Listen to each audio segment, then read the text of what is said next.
My name is Sal Kumela. I'm the executive director here at the Matheson Museum. Before we get started, I'd like to take a moment to acknowledge the sponsors of the Matheson, whose support makes our programming possible. Our sponsors are Visit Gainesville, Alachua County, the City of Gainesville, and Alachua County. Just as a reminder, the Matheson Museum is a nonprofit institution, and we rely on the support of our members, donations, and volunteers.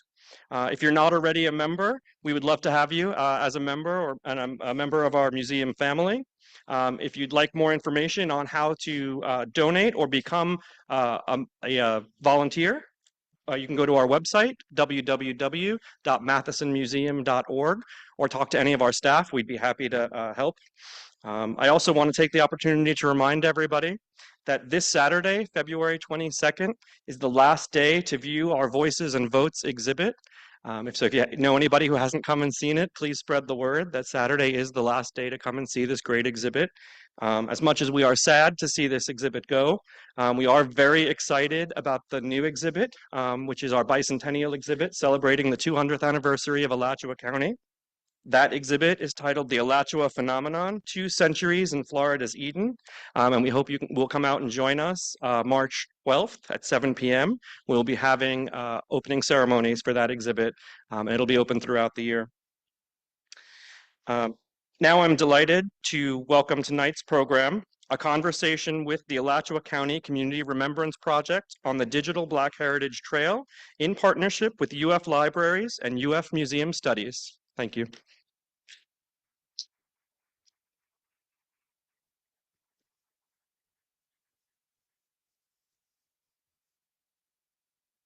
Good evening, and thank you for joining us tonight for a conversation with the Alachua County Community Remembrance Project on the Digital Black Heritage Trail. I'm Jennifer Hofer. I am a librarian at the George A. Smathers Libraries at the University of Florida, celebrating 100 years this year. Tonight's event is a continuation of our ongoing celebration of Zora Neale Hurston's Their Eyes Were Watching God as part of the Alachua County Big Read. And if you haven't gotten your free copy, we do have copies of the novel back there along with the copies of the map. The Alachua County Big Read is presented through a partnership between the Smathers Libraries, the Alachua County Library District, and the UF College of the Arts. Tonight's event would not be possible without additional collaboration and support from our host, the Matheson History Museum, and the Alachua County Community Remembrance Project. All of our events are made possible by funding from the National Endowment for the Arts in partnership with Arts Midwest. And for those of you who aren't familiar with the NEA Big Read program, it's intended to broaden our understanding of ourselves and our neighbors through the power of a shared reading experience. The goals of the NEA Big Read are to inspire meaningful conversations, celebrate local creativity, elevate a wide variety of voices and perspectives, and build stronger connections in each community. The theme of this year's NEA Big Read is Where We Live, and our selection of Their Eyes Were Watching God is for the way that it can serve as a lens through which we explore the intersections of environment, people, and history in North America. And those intersections made it natural that we should have an event like tonight featuring the work of the ACCRP and the creation of the Digital Black Heritage Trail Map. So tonight you'll hear from this wonderful panel of community leaders who will discuss their involvement with the ACCRP and the co-creation of the map and the website. And now I would like to introduce the person who has served as our bridge to the ACCRP, Dr. Jackie Miceli-Vutsinas. Jackie is an international leader on the curation of feelings and emotion in places of difficult heritage. As a critical museum and heritage studies scholar, Jackie's research program explores the evocative power of places of difficult heritage to cultivate public emotion, such as fear, anger, empathy, and hope, and generate a collective sense of community in the wake of traumatizing events. With expertise on landscapes of terrorism broadly defined, Jackie's work critically interrogates dominant narratives of cultural memory and questions of historical justice. She's a national expert on the memorialization of September 11, 2001, and the reemergence of terrorism in American memory throughout the post-9/11 decades.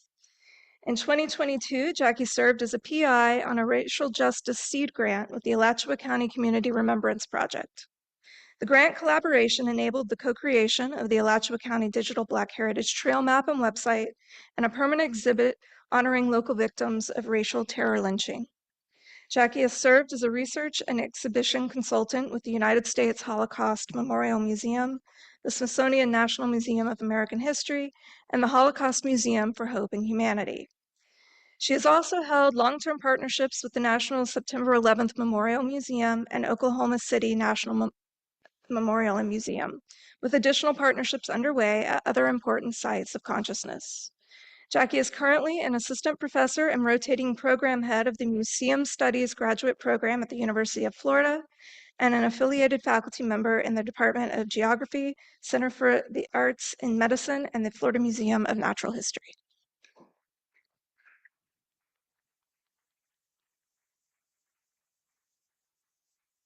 Thank you, Janet. Let's see if that worked. There we go. Thank you, Jennifer. And thank you to the Big Reads Grant for facilitating our gathering this evening, and to the Matheson Museum for hosting us. It is an honor to be here with you this evening, and my privilege to introduce to you tonight's distinguished speakers. Over the last 3 years, I have had the great privilege of getting to know each of this evening's speakers individually, and it has been an honor to witness their deep, deep wisdom of this area and its history. They are the true keepers of this history, and it has been a true honor to labor alongside of them and to learn from each of them. So I'm going to read now a bio for every single person up here. It will appear at the end of the PowerPoint, which I will manually loop at some point this evening, but bear with me. Reading out loud is not my strong suit. So we have, beginning in alphabetical order, Shirley Green Brown. The Honorable, and if you'd like to nod, Shirley Green Brown is a retired educator after 38 years of service in Alachua County Public Schools. She is a board member of the Children's Advocacy Center, the 20 Pearls Foundation, and has served as president of the Alachua Women's Club and the Friends of the Library Alachua branch. She is actively involved in the St. Paul African Methodist Episcopal AME Church and has served as a former president of the Mu Epsilon Omega chapter of the Alpha Kappa Alpha Society. The Honorable Shirley Green Brown has also served as city commissioner in Alachua County since 2012, where she also served as vice mayor for 3 terms. She is married with children and has 2 grandchildren. Commissioner Brown is the chair of the ACCRP's Alachua Noonansville Subcommittee.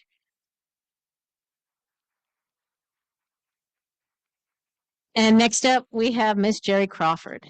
Ms. Crawford has served as a grassroots activist throughout her life and career. In 2016, she retired after 35 plus years of public service and has since spearheaded local efforts to organize her community. As chair of the St. Peter St. Paul Community Council, she has worked with her community to impact policy change. Specifically, she has worked statewide to protect African American property rights in order to sustain the generational wealth her ancestors were determined to own. In 2012, she collaborated and published an article in Environmental Justice magazine entitled Best Practices in Rural Neighborhood-Based Activism for Environmental Justice. Jerry is a member of several local and national boards and organizations. She also holds degrees from Bethune-Cookman University and Florida International University. Jerry is the chair of the ACCRP's Archer Subcommittee.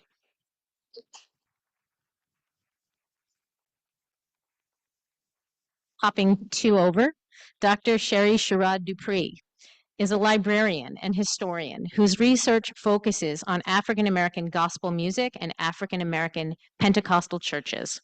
She was a professor at Santa Fe College and an archivist at the University of Florida's Institute of Black Culture and the University of Florida Libraries here in Gainesville. She is the author of several books and papers on African American history. Her research has been included in several major museum exhibits, including the Smithsonian Museum of African American History and Culture. Go to DC and see it. It's amazing. Her papers, books, and research collections are available for view at the P.K. Young Library of Florida History. Dr. Dupree is a member of the ACCRP's Newberry-Jonesville Subcommittee.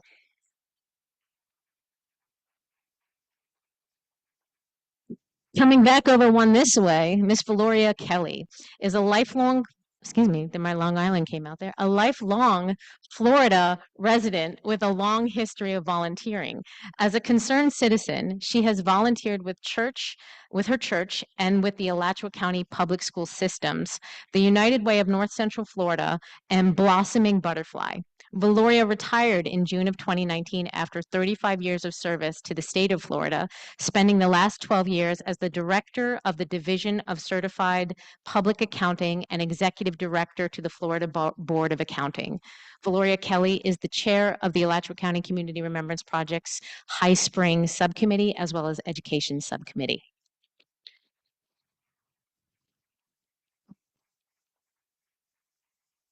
Going all the way down one end from the end here, we have Reverend Mary Jackson. Miss Jackson is a long-term resident of Waldo, Florida. A graduate of Eastside High School, Mary holds a Bachelor's of Science in Chemistry from Bethune-Cookman University and a Master's of Divinity from Osbury Theological Seminary. She is currently serving as senior pastor at Ebenezer Methodist Church of Jacksonville, Florida. She is married to Irving Jackson and has 2 children and a granddaughter. Reverend Mary Jackson is the chair of the Alachua Community Remembrance Project's Waldo, of the ACCRP's Waldo, Hawthorne, and Rochelle subcommittees.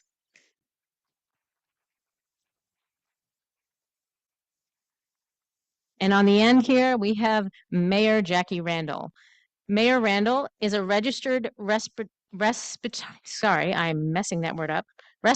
therapist, with 14 years of experience. She is currently a clinical instructor with Santa Fe College in Gainesville. Helping students become passionate about helping others is a complete joy for Jackie. She is a 3rd-generation commissioner in the city of Hawthorne, where both her maternal grandfather and mother both served on city council. She began her service as commissioner in June of 2019, with the last 2 years as mayor. She is a part of various groups, including the Florida Black Caucus, or LEO, Alachua County League of Cities, and Young Elected Municipal Officials, or YEMO, of which she is also a founding member. Her political priorities are centered around education and healthcare. She believes that these 2 values are cornerstones for any healthy and thriving community. Mayor Randall is a member of the Alachua County Community Remembrance Project's Waldo, Hawthorne, and Rochelle subcommittee.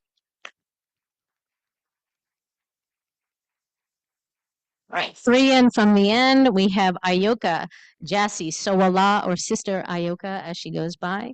She is a native of the Manioka community, where she resides with her husband Nisowala. She is the granddaughter of Abraham Irving Roselia, co-founder of the Manioka community, originally called the Jerusalem community, along with co-founder David Singleton. She is the co-founder of Ayoka Gifts and holds affiliations with NCF Black Farmers, Atlas AMEC, and is an alumna of VUL and PAFM. Ayoka is the chair of the ACCRP's Manioka Gordon Lacrosse subcommittees.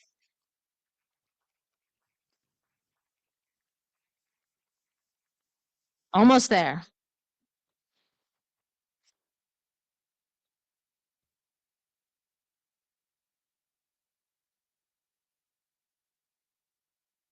Mayor Gigi Gianna Williams is a lifelong resident of Micanopy, Florida, and has led the ACCRP's Micanopy subcommittee since 2021.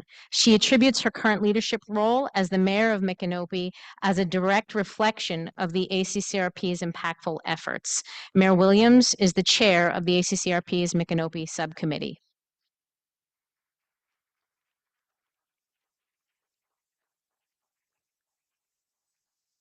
And I see I have a printing error here, and I can't do this for our final speaker, so give me 1 second here. Wing it.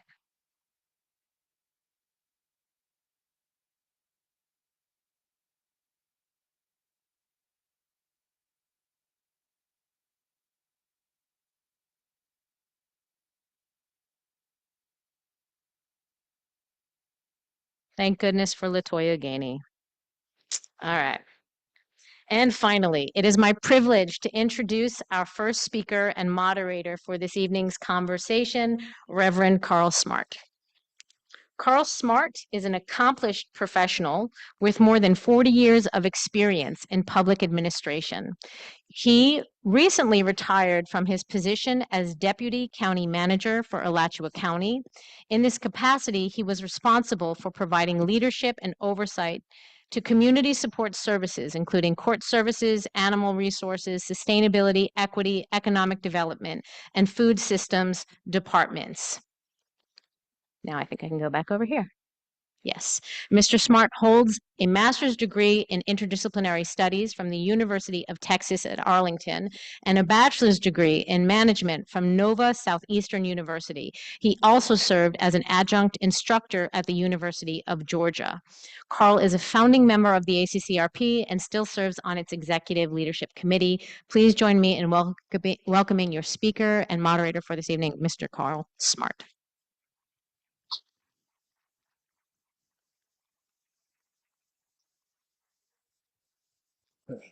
Thank you, Dr. Jackie, and just want to thank the Matheson Museum for inviting us here and allowing us to be here this evening, and for the University of Florida Museum Studies, and for all of those who are responsible for making this tonight events happen.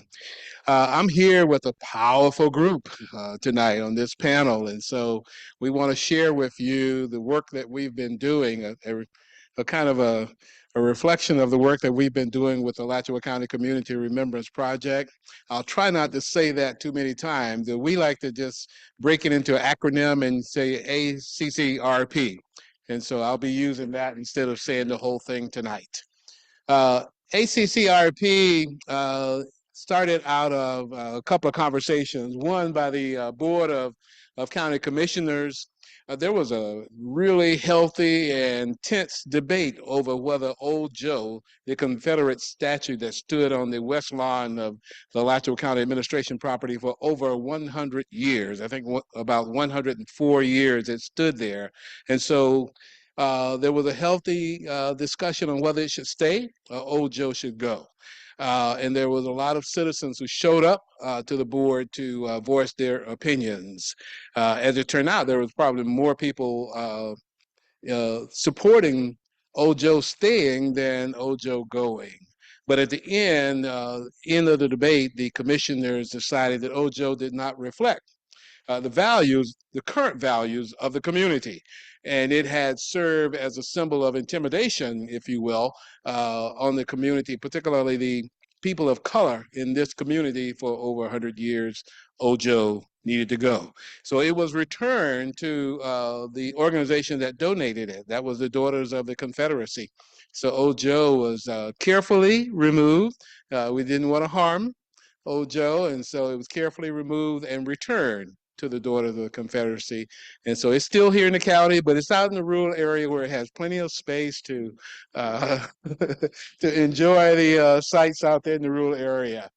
Another thing that happened is a group of citizens did go to Montgomery to the Equal Justice Initiative, and they saw there the Legacy Museum and a collection, if you will, of soil from sites of lynching, lynching of Black people, and they were touched by that.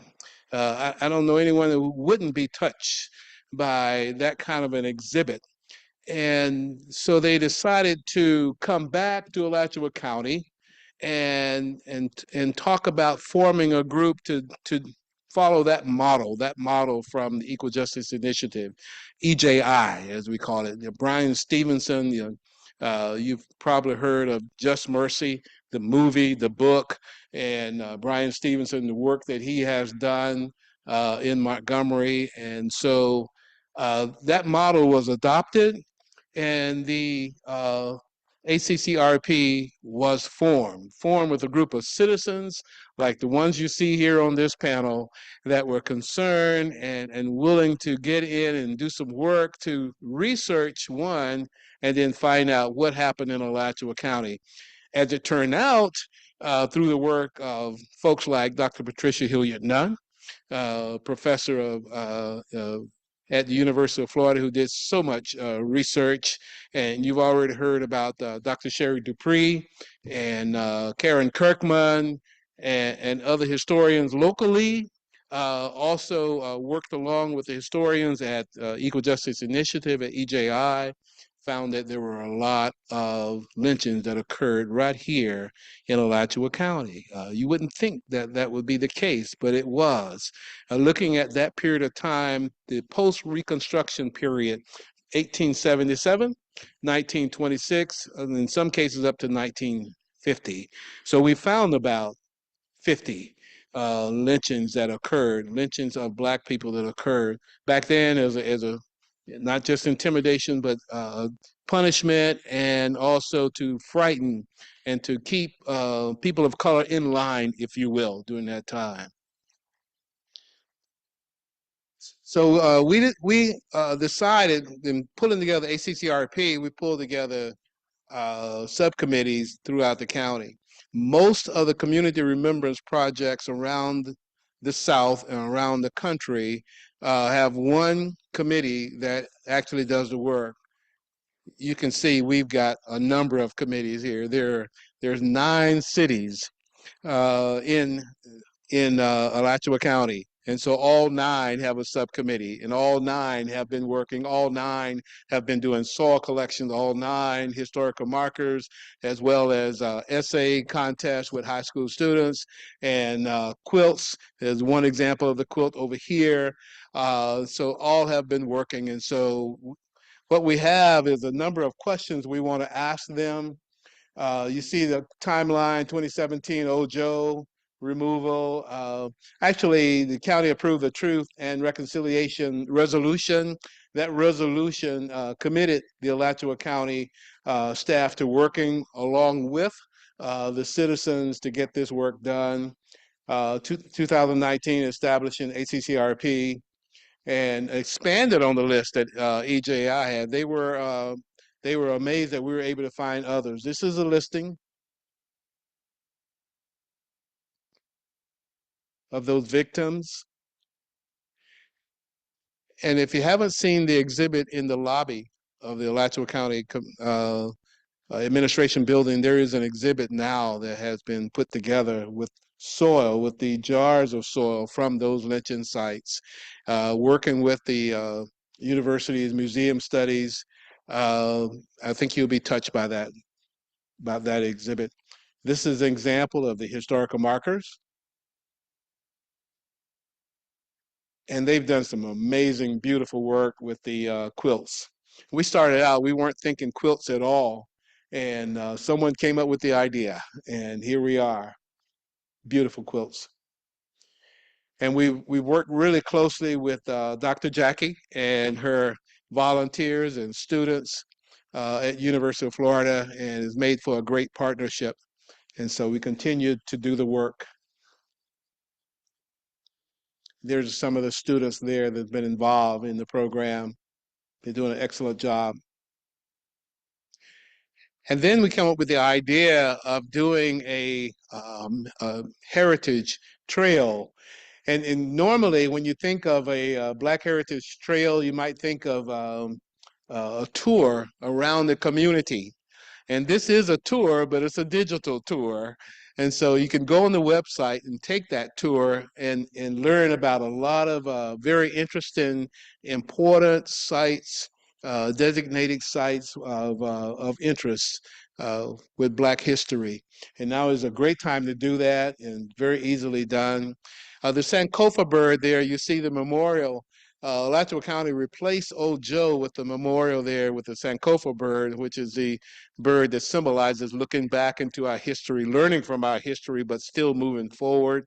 And also is the memorial to Dr. Patricia Hilliard Nunn. And so if you haven't seen that on the west lawn of the County Administration Building, please check that out. That's an image of the soil exhibit that's in the lobby of the County Administration Building now. And with that, I think we can start the Q&A of our panel and let them kind of respond to some of the questions and tell you about some of the experiences they've had in working with this project. Let me just say one thing as we get started. One of the things we found out early on is that we needed to be sensitive, to the emotional impact of doing this kind of research and doing this kind of study and having these discussions, sensitive to that, both sides. When we have, in having discussions with people, there are some families now, families of people of color who were lynched, people who were impacted by the lynchings back during that time. And there's also people and families of those who were involved in doing the lynching. So you had to be sensitive to both sides, to all folks. And so we put together a trauma-informed committee, and they help to remind us of that. And most of the time, when we start our meetings now, we always start with a moment of silence and just kind of, reflect and get settled, get stable, because the conversations are sometimes very, very difficult. But let me start with some questions. I'm just going to ask a question, and then we'll see where it goes. We'll see where it goes. Oh yeah, sure. You can.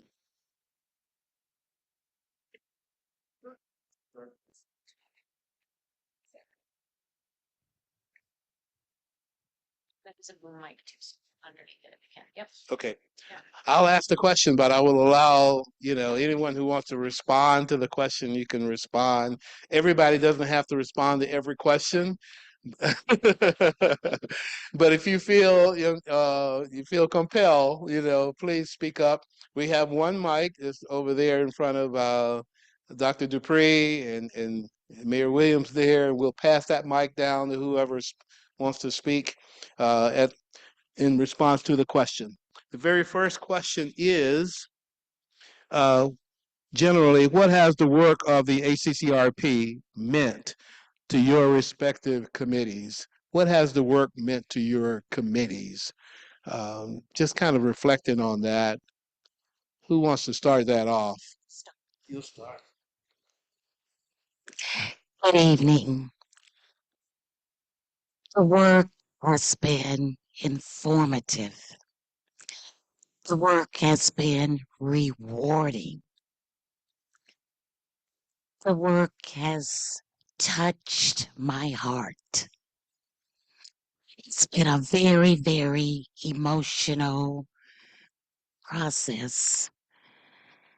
It's taught me so much. It has helped our committee develop so much history about the Alachua Newnansville area. And I think we all would feel somewhat how the families felt. If you were to put yourselves in their positions of having a loved one lynched, it speaks volumes. It hurts. And I think when I attended the memorial service at Mount Pleasant in 2020, I just felt I need to do something more.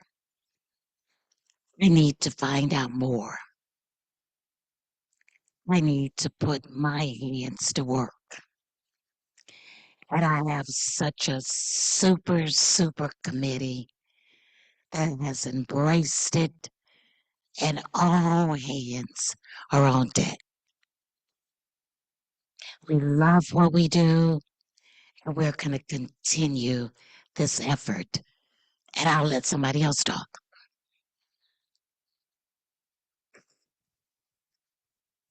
Oh, okay. Well then, okay. Hi. Good evening. I would say for me and our committee, it actually brought our community together because our subcommittee is cross-generational. And we have members on our committee that, as you eloquently put it, remember or have descendants that were part of this horrific history. It offered me an opportunity to learn about all the other communities and what has happened in their communities, but things that I didn't even know that had happened in my own community. And I think what stands out is the soil collection ceremony that was done. I think that's in was it Half Moon? Okay. And these two young kids were lynched. I think they were like 10 and 12 or 8 and 10. And they were accused of killing a cow or stealing a pig. You just keep in mind these kids were 10 and 12 or and they were lynched. And I think that just sat with me because a mother stood there and witnessed that. A cousin, a father, church members, the community, they witnessed that. And then they had to remember that. Oh, cousin, that happened to cousin Bob's daughter 20 years ago, 40 years ago. That's trauma. That is just trauma that has it's passed down generationally. So I think for me, just to kind of get to the meat of it, it just really opened up my world to things that, and I thought I knew a lot about history in Alachua County and lynchings, but I quickly came to realize that I did not know what I thought I knew. So that was important. Right. Next. Good evening. I will just echo Jerry and Commissioner Brown's sentiments. Like Jerry, I thought I knew because I'm well read. I like to read. I study history, but it was all of these things that happened in my community as a lifelong resident of Alachua County, and I did not know. And the amount that I didn't know, there was certain things I knew, about the Newberry Six, but just what happened in Little Old High Springs or what happened over in Archer or, you know, um, and then learning there's history outside of what happens in Gainesville, all of the rural communities, and just to sit with it. And then the soil collections, they're all just so meaningful. And I attend one and then I'd go to another one, but it was just like not having been to one because they were similar, but they're all so different. And I think the last one uh, that was over in Archer, I sat there and I just cried, and I had gone to the one in Alachua, and it wasn't like this was the first one I'd gone to, but it just, I think maybe Mr. Williams, I think, was the victim because he had been an elected official, and then, okay, this is a political lynching, political terror to instill more fear, and so it was just, um, but it was the realization that the work is important and there's so much that we don't know, and maybe we know this, but there's somebody else out there that don't know it, and we have an obligation to share. So, thank you. Greetings to everyone this evening, and thank you for this opportunity. I do want to go back to the situation at Half Moon, which was outside about 5 or 6 miles from Newberry, and that fell into the area where we were studying. But we have to go back to oral history. There's no way we can cover these things without some of our seniors sharing their history or sharing it in the Bible and sharing it in other materials that we have that can tell the truth.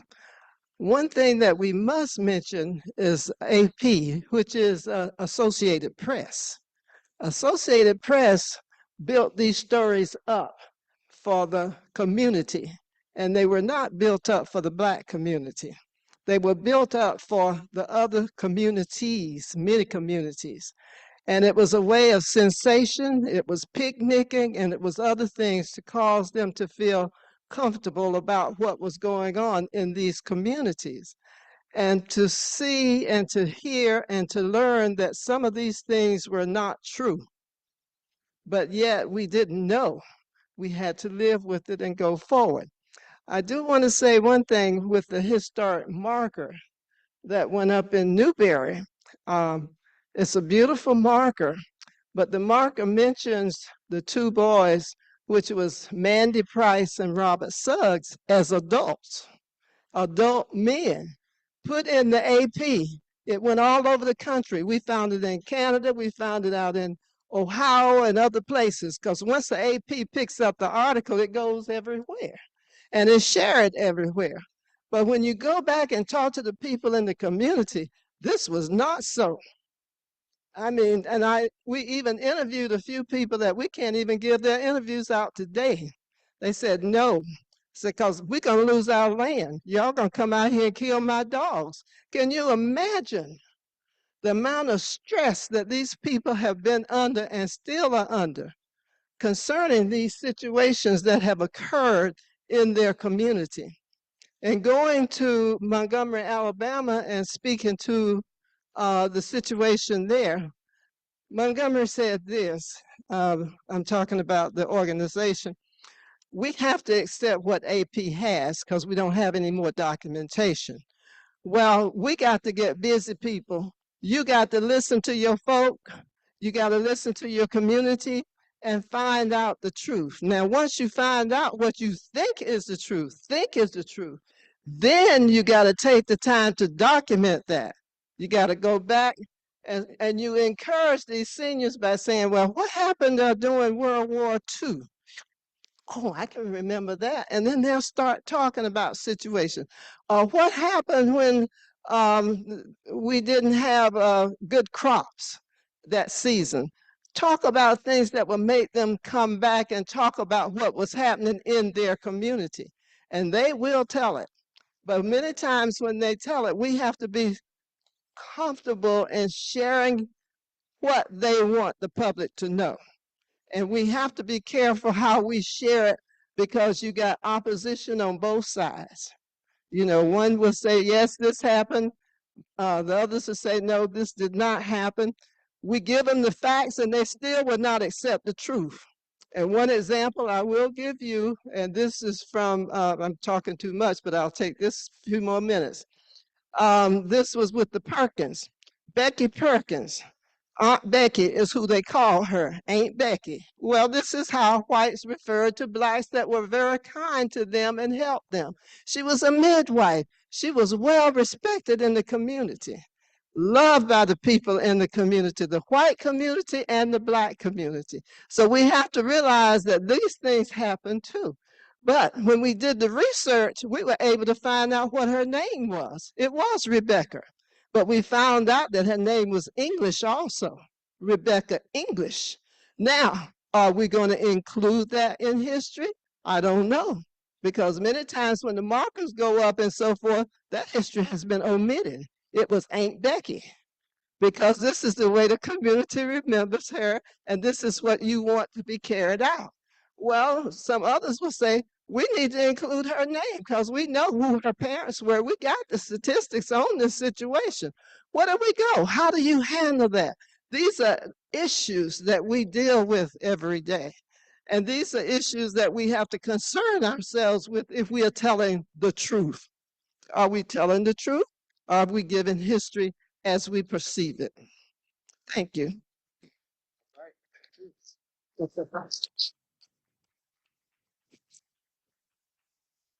Good evening, everyone. For the town of Micanopy, I'll answer that just in two different ways. Personally, I don't think I'll ever forget that initial feeling that I felt on our first Zoom call. Of course, when I came onto the committee, this was in the height of COVID, so we weren't able to meet in person. But I'm a lifelong resident of Micanopy, born and raised, love it with all of my heart. I wear it on my chest. Never in my years of learning did I know that a lynching had occurred less than 3 minutes away from where I stay. the area in which the lynching was held is commonly used by the town. It's in the main drag, so it's typically looked upon in a loving way. And the work of this group, the things that I've learned, has helped me personally to move those feelings from a mental place to a place of action. And then as a community, I've personally feel that our group has created a space for individuals on both sides of the racial divide to feel safe to come and learn more about what has happened in the past so that we can do our best to not repeat those same steps. One of my favorite quotes is Maya Angelou: "History, despite its wrenching pain, cannot be unlived, but if faced with courage, need not be lived again." In Micanopy, you have two different sides of history. Someone previously just stated how it can be personal. You have individuals who were connected to it on terms of being victimized, and then you also still have members of the community that are related to individuals who create who did the actual racial terrorism. At one point in our town hall, there was a picture hanging of Mr. Chitty. Now, if that was the Mr. Chitty that was involved with Mr. Henson's lynching, or if it was his brother or his uncle, I'm not sure. But in 2023, you could walk into a space and still see pictures and proof of these moments. So again, I think just for our town, it again has created a avenue for us to really navigate through a lot of the ugly things that happened in our town, but also again creating a place for positivity and growth.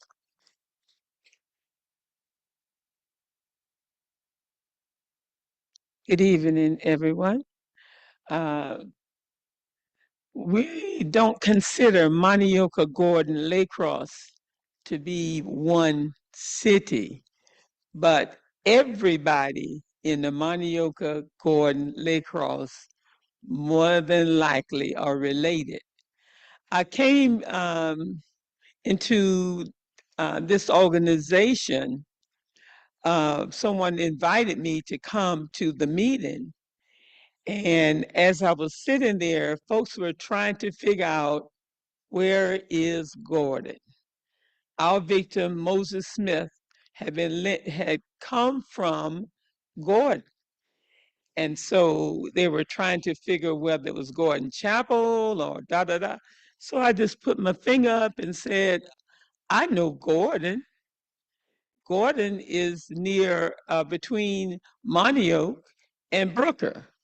And so I was able to come back to our community and to say, guess what? There was someone lynched in our area.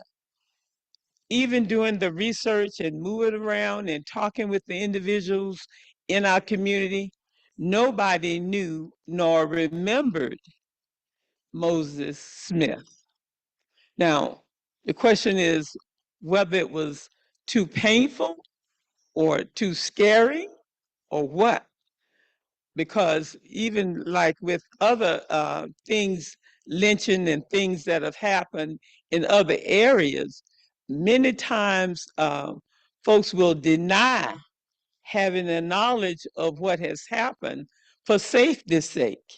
And so I still don't know whether or not that's the reason that nobody will admit that Moses Smith was lynched in our area, although there is a large Smith family and families in that area. But the other thing that being a part of this organization that has helped us to unify uh, everybody. When I came back, because in the land of the blind, the one-eyed man is chief. Well, I was the one-eyed man, a woman, who came back to Monteoke with the message, hey, we've got to organize an organization or subcommittee to focus on our lynched victim. And so it was me who went around and pulled every preacher I could see, every preacher that I knew, and said, hey, you got to come and be a part of this.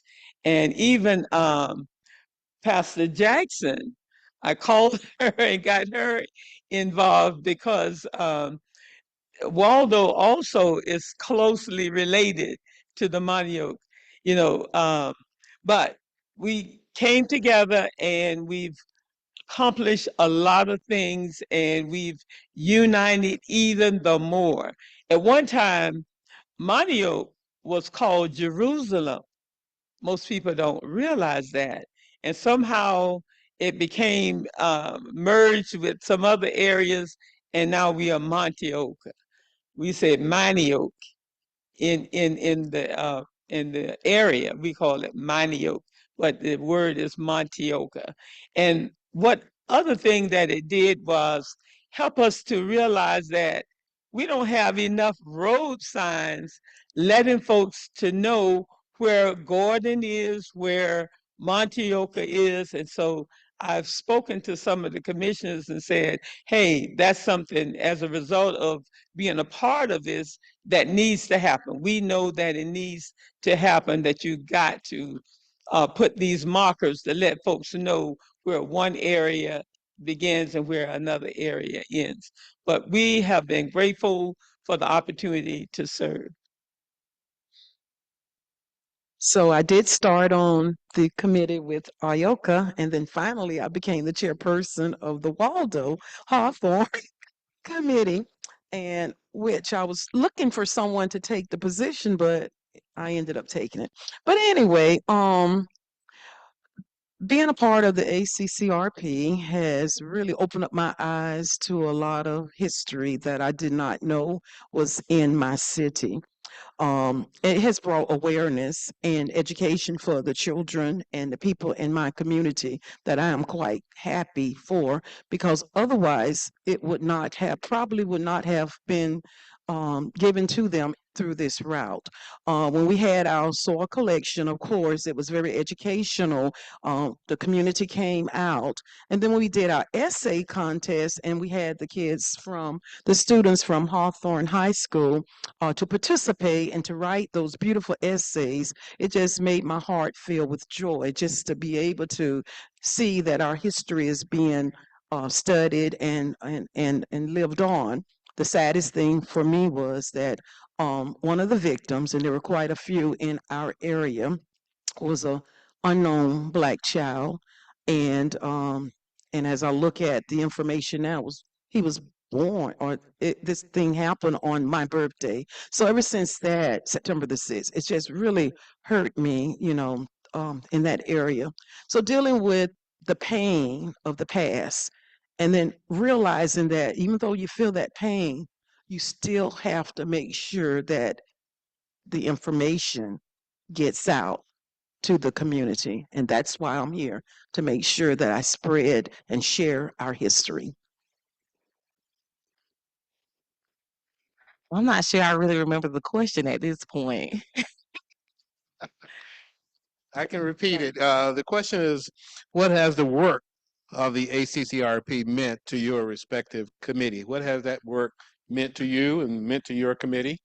Well, personally speaking, I can say the work definitely, I can piggyback on what Commissioner or Mayor, sorry, Williams stated, is it moved us to action. In my regards, it makes it kind of structured the way I serve going forward. If there were voices back then and I'm in a position to be able to change that narrative, I'm gonna do it every opportunity I can. And so that's what I have done. I've also taken it upon myself to just personally, just like the other distinguished guests have said, making sure I educate every moment. Just last year I took my daughter to Alabama on a college visit, and before we left, I had to take her to that museum. I had to let her see what I know the schools in this county do not teach. Because the way it landed on me, I still can't talk about it to this day. And I have pictures, and I just knew we love the post. I couldn't. I saw Mary Williams' post when we came back from the trip, and I cried again. It was just like, I just didn't have the strength to post and capture what took place in that moment. And I was extremely thankful for Dr. Jackie and you for allowing us that moment in space. But for me, it's necessary to come home and have those conversations at dinner tables, have those conversations at lunch meetings, and friend circles of, hey, you going on a trip? Find a museum, find a piece of history there, and be moved by that. I think it is necessary because at 40 years young, and went to a historically Black college, I did not know a lot of things that fell on me in that museum. Just the Reconstruction period alone wrecked me, you know. So I'll leave it at that. Thank you all for your responses. I think that was a question everybody needed to respond to, so I'm glad you did. And it kind of reminded me how we've actually been able to get people talking more about this particular subject. As this represents a very dark chapter in our history, and it's very painful to talk about it. And in some communities, there was a code. One of the things in talking with Mayor Marlowe out in Newberry early on, he said there was a kind of a code of silence. You don't talk about what happened on August 1916. You just don't talk about it. Everybody knows about it, but you don't talk about it too tough. And Dr. Patricia Hilliard Nunn came out and started getting that oral history. And we've been keeping that going, getting people to be willing to discuss it. And I wanted to mention too, Jackie Davis and I, we were liaisons with EJI. We got an email just recently. You reminded me of this. That email asked, "Where is Gordon, Florida?" Is it an incorporated city? So I responded, no, it's not incorporated, but it's a wonderful community. And so a lot of folks wanting to know, where is Gordon, Florida? And also there was a couple of references to the historical markers, and maybe even a reference to an error that might be on the marker. And so that's something we can look into, is if there is an error. I tell you, the markers go through a very closely scrutinized process before it's fabricated. But if there is an error, how do we get that corrected? And that's something that we'll check on that and see what we can do about that. Okay, all right. And but changing the subject just a little bit, and also in the interest of time, let me ask this question: how did you approach gathering the research and place-based stories for the digital Black Heritage Trail map? How do you get that information? I mean, the digital trail just has a wealth of information, just a lot of different sites of interest here in Alachua County and in your communities. How did you do that? How did you approach it, and how did you pull that information together? In my situation for the Manioka Gordon, because I am a lifelong resident of the area, and my grandfather, along with a couple of other folks, were the ones that settled the Manioka area. It was Jerusalem. So with that in my memory, that provoked me to do a lot of remembering things and places. The Church of God by Faith had a start in my front yard. My grandfather had a Masonic hall and a mom and pop shop. So a lot of people came and went, to my area. And plus I was nosy. I was the child, I was a child who went with my grandmother everywhere. And I would pretend like I wasn't paying any attention, but I was listening to everything that the older folks said. And that's why it's so important for parents to bring your children, let your children hear. Sometimes they are pretending like they are not paying any attention, but they are. And so I was able to touch bases.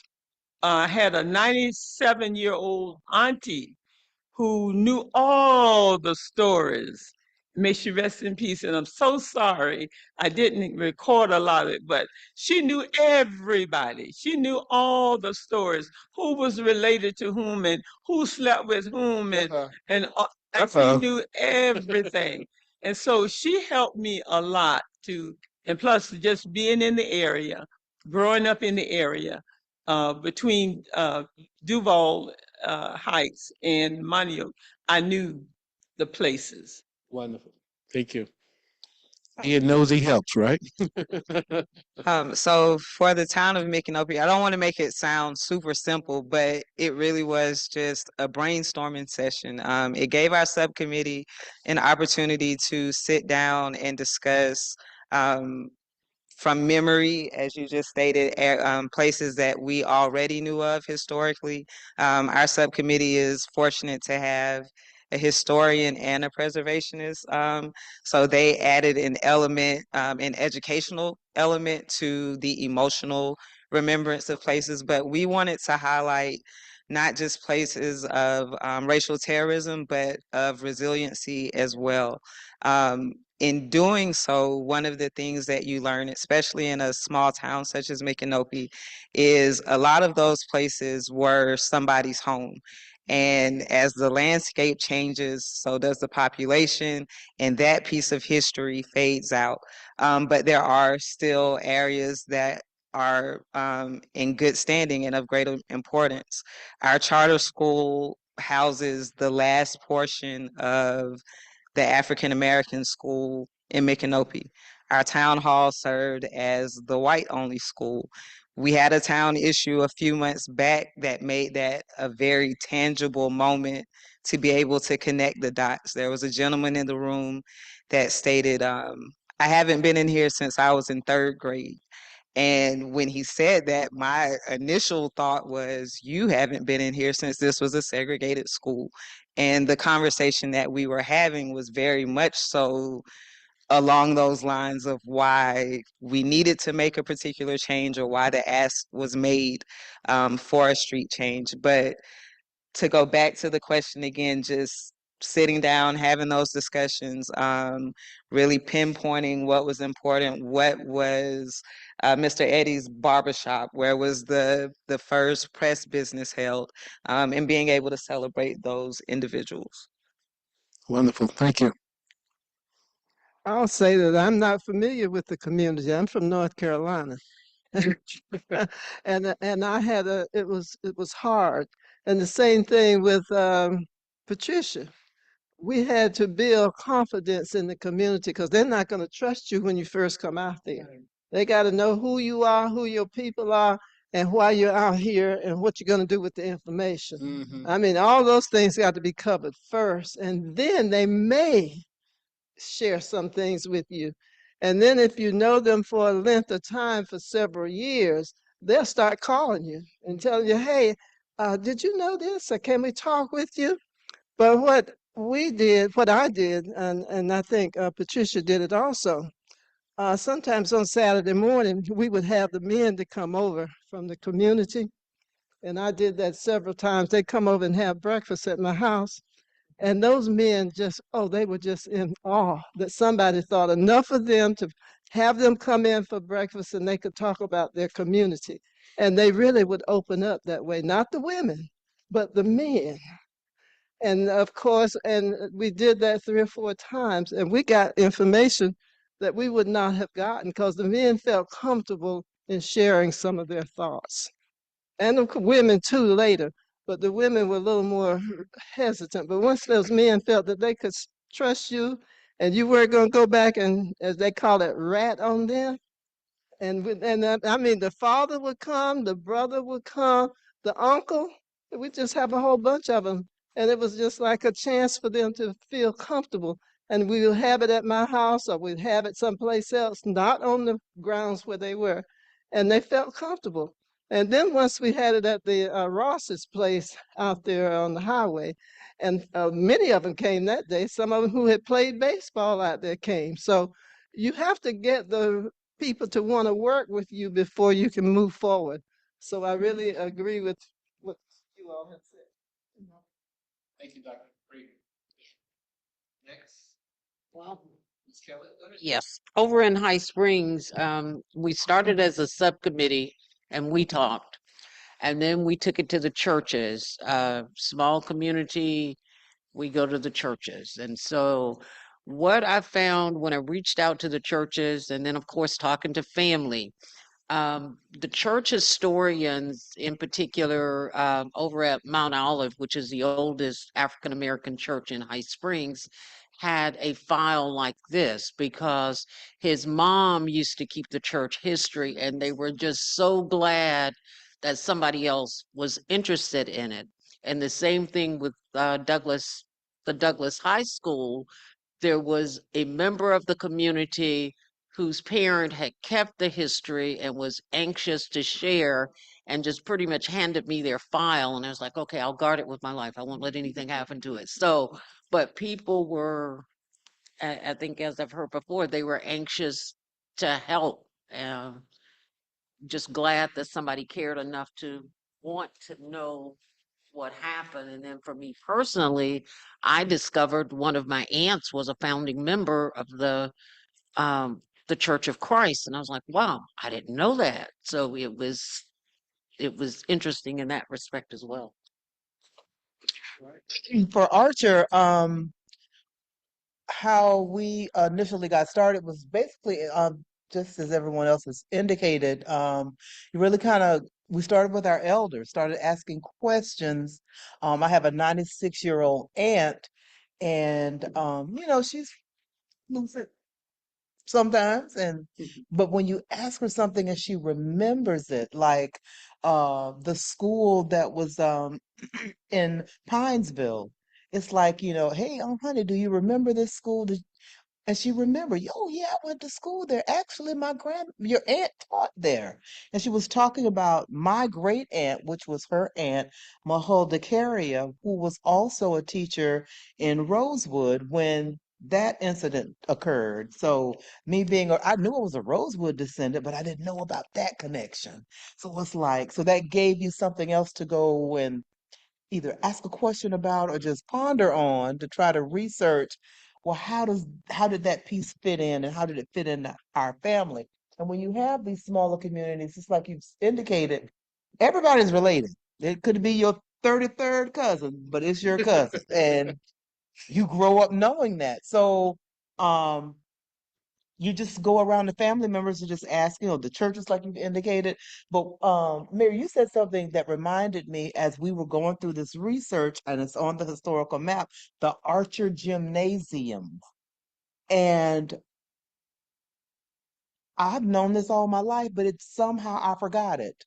The gymnasium used to be the white school, the white elementary school in Archer. The school, it was the entire school, but the gym is now what they've remodeled and made into a historical landmark. And I guess I'd never thought about it. I'm a part of history because my sister and I and three other Black kids integrated that school. And I knew that all my life that I went to that school, and there was five of us. But I never put into, this whole scheme of things, I helped integrate a school. And the only reason I got in was because my grandfather was the janitor there. So let's call a thing a thing. Um, but just those types of things would bring up memories, or so then it gives you something else to go research a little bit to get some more information. So it's really for us, it was engaging our community members, and as everyone has indicated, and trying to pass that on to our youth. So we tried to, with our quilt, we had youth come in, even if they just sat there and heard the elders talk about what they remembered, just like you're indicating, something is going to be retained. Something, and that's a good thing. So really appreciate having that opportunity. I think very, very quickly, because I know our time is probably running. Um, we have some individuals on the committee who were born and raised in the city of Alachua. Sister Pat's there. And we talked about what sites would be great. But as our doctor said, the real history was captured from our seasoned members of the community. The Samuel Proctor Group interviewed, videotaped, Reverend Sermon served as the interviewers, and it was magnificent. You could listen to these seasoned community members all day. They had great history, great facts. We even had one to bring in artifacts where she had attended high school, pictures. It was amazing. And when you sit there and hear the challenges and the struggles that they went through, but then you heard the successes and the happiness. It just made a world of difference for me. And I really appreciate having the opportunity to share. All right, thank you all. We are nearing the end of our discussion this evening. And I think we may have time, and I'm going off script a little bit, Dr. Jackie, maybe for one or two burning questions from the audience that you might have for the panel. And let me also mention that Commissioner Brown mentioned lifelong residents of Alachua. One of them is our poet laureate, E. Stanley Richardson. He's here. He always have a lot of great information and history about Alachua too. I know he's back there somewhere. Stanley, are you there? Just raise your hand. He was. He eased out. Okay. In the other area. Okay. But one or two burning questions for the panel. We'll try and entertain those. I see the first hand here, and then I see a hand back there. Okay. That hand was first. Look at you. All right then. Yes, in the back.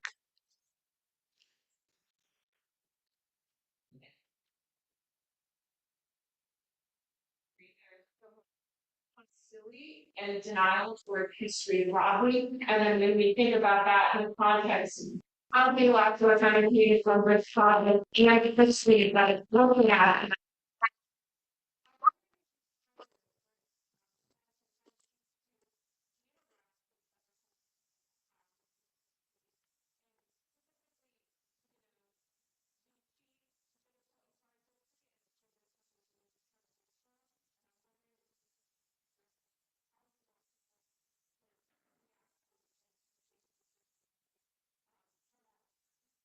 Absolutely. Excellent question. And we'll let some of the panel speak to that. Maybe a couple of people will speak to that. We have faced some pushback. It appears that we're pushing to get more Black history and more of the truth out into the community. And then there is agencies and folks that are pushing against it. So I see Mayor Randall. You want to speak to that? Yes, sir. That is an excellent, very excellent question and very relevant for this time. I think for me personally, it's great that we have these moments. They're captured. The county puts a monument of such significance on the side, but I am all about action. You know, we can do these things, we can have these moments, and then we leave and go back to what has always been. And so we do those things by making sure we put policies and procedures in place, systems. This everything that we're discussing is systematic. So the work has to be undone by the same way it was created, which was by systems. So you undo the systems that have been put in place. We can capture all the data, and we're great about doing that here in this county, but what do we do with that data? How do we unstructure this systemic system that has been perpetuating this same outcome? Because even though we're not dealing with lynching, we still got Black boys that can't read in this county. That's a lynching in itself too, because that sends them straight to incarceration. So the lynching may not be quick, but it's long lived. Absolutely. Thank you very much. Mayor Randall. Someone else? Anyone else want to speak to that? Well, to piggyback off of what Mayor Randall said, again, a call to action for yourselves and as a community. I can think of one individual. 2016 to 2019, I personally felt that there was just a hit out on African Americans. It seemed like every time you turn around, there was a say her name, there was a Black Lives Matter, there was just another hashtag. And you found yourself crusading on Facebook and making posts and sharing memes and sharing stories. And it wasn't until I got involved with this group and our particular subcommittee was stonewalled by our commission. They voted 4-1 in opposition of us collecting soil and of us getting this the education in terms of what happened. And to what Mayor Randall just said, to me, that was a form of lynching in itself. That's a form of putting your hand over my mouth and not allowing me to take this information to my community, to others outside of my community. And in that moment, you find out again that it has to be more than what you're thinking inside of your head. And I say all of that to say there's an individual in the community that when you're doing that type of work, when you're crusading, you get to a point where you just feel exhausted. You feel like, I don't want to explain this to another person. I don't want to tell you why this is important, why we need to have this. But through the efforts of this group, you come in contact with people who genuinely want to be better. They just don't know how. I use the word generational ignorance a lot. People have been brought up to really see the world in a particular way. So through our group being stonewalled in the beginning and then that leading me to personally saying, okay, I have to be involved on a greater level as opposed to just being a resident. These are individuals that I elected to represent me, and they're telling me to my face that what's important to me doesn't matter. And from that moment until now, humbly speaking, I feel like there has been, again, this almost renaissance in our area of individuals getting involved and not being ashamed to be involved. So to answer your question, the biggest thing was just being willing, hearing it and not taking it personally. We always say this is not to blame you for what has happened on behalf of your ancestors, no more than to make it my story. But we do have to discuss it and we do have to find a way to break that mold, to not go down that road again. Absolutely. It's about healing. It's about healing. Thank you, Mayor. Yes. The last question, if you will. You can hear from my accent. I'm from Germany. I have a long history, European, a lot of that history happened in Europe, especially in Europe. A little bit. So I love history. And it was fantastic to hear what we all discovered in European history through that map, that interactive map. I actually found a lot of interesting history in Micanopy, where I live. And I kind of wanted to see where do we go from here, because if we want to prevent generational ignorance, maybe we need to go out and do tours in the towns and include Black history that has been excluded so far, so that it's like one whole thing. I would love to have like what we have here. You know, everybody has games though, to me. It would be nice to in the future have like meetings in all the different towns and talk about the history and bring the kids and have something to eat or just have community and learn about that on site. The action map is nice, but it's even better to actually be in that part of Wikipedia that was a thriving Black community and hear from people that lived there what it was like to be there and what they did, like how they built the Black school and things like that. Sounds like you're suggesting that we take this show on the road.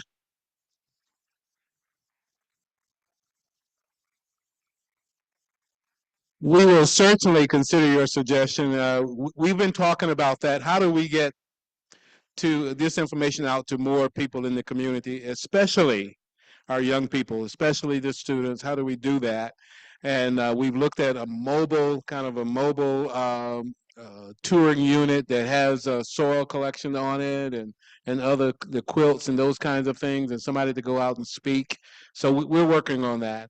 Feel free, let me for her, but for everybody, if you want to join our committee, feel free to check with us. We can get your email address and make sure you include it and know when the meetings are going to occur.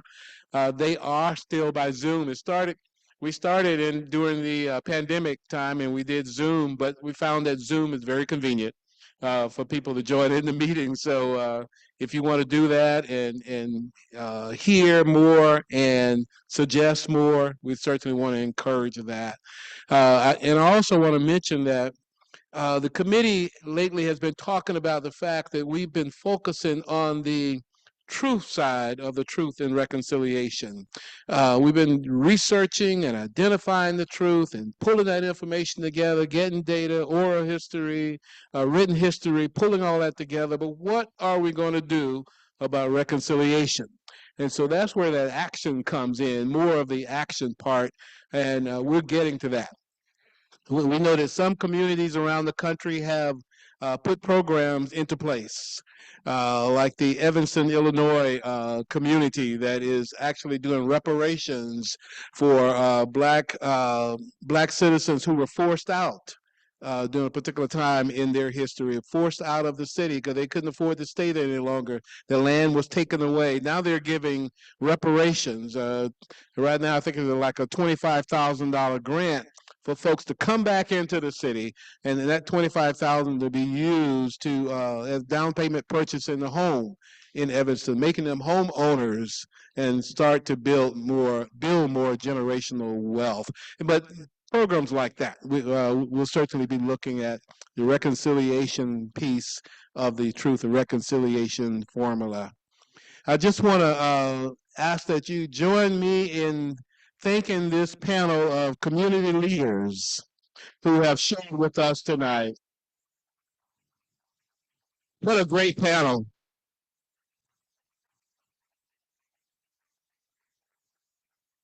What a wealth of information that they shared, and we just thank you for coming out and being a part of this discussion this evening. This can't be the end of it. This is only still just the beginning, so we've got to have a lot more discussion and a lot more action in order to deal with the issues of today. So thank you again. Thank you so much. Dr. Jackie, did you have any parting?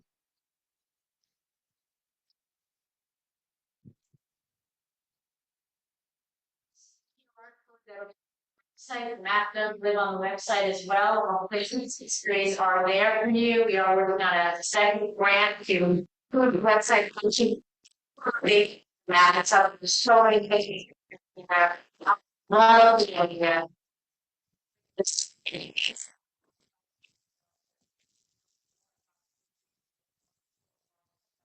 Here it a list Surrender person, like preserve history, base preserve the history of the best in writing and that I heard us being fortunate this community